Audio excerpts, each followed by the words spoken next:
Subscribe now. بسم اللہ الرحمن الرحیم رب اشرح لی صدری ویسر لی امری واحلل عقدۃ من لسانی یفقہوا قولی۔ قرآن مجید کی سورہ الانعام میں اللہ تعالیٰ کے ایک ارشاد کا مفہوم ہے، جو لوگ جرم کرتے ہیں ان کو اللہ کے ہاں ذلت اور عذاب شدید ہوگا، اس لیے کہ مکاریاں کرتے تھے۔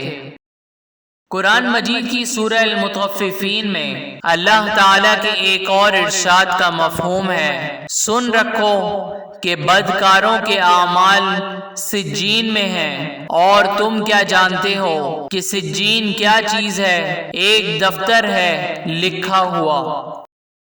قرآن مجید کی سورہ طٰہٰ میں اللہ تعالیٰ کے ایک اور ارشاد کا مفہوم ہے، جو شخص اپنے پروردگار کے پاس گناہ گار ہو کر آئے گا تو اس کے لیے جہنم ہے، جس میں نہ مرے گا نہ جیے گا۔ قرآن مجید کی سورہ یونس میں اللہ تعالیٰ کے ایک اور ارشاد کا مفہوم ہے، تو اس سے بڑھ کر ظالم کون ہوگا جو اللہ پر جھوٹ افترا کرے اور اس کی آیتوں کو جھٹلائے، بے شک گناہ گار فلاح نہیں پائیں گے۔ قرآن مجید کی سورہ ابراہیم میں اللہ تعالیٰ کے ایک اور ارشاد کا مفہوم ہے، اور اس دن تم گناہ گاروں کو دیکھو گے کہ زنجیروں میں جکڑے ہوئے ہیں، ان کے کرتے گندھک کے ہوں گے اور ان کے منہوں کو آگ لپٹ رہی ہوگی۔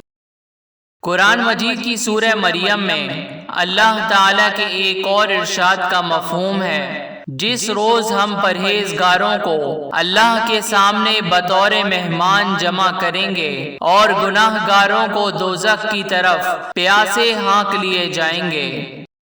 قرآن مجید کی سورہ السجدہ میں اللہ تعالیٰ کے ایک اور ارشاد کا مفہوم ہے، اور تم تعجب کرو جب دیکھو کہ گناہ گار اپنے پروردگار کے سامنے سر جھکائے ہوں گے اور کہیں گے کہ اے ہمارے پروردگار، ہم نے دیکھ لیا اور سن لیا، تو ہم کو دنیا میں واپس بھیج دے کہ نیک عمل کریں، بے شک ہم یقین کرنے والے ہیں۔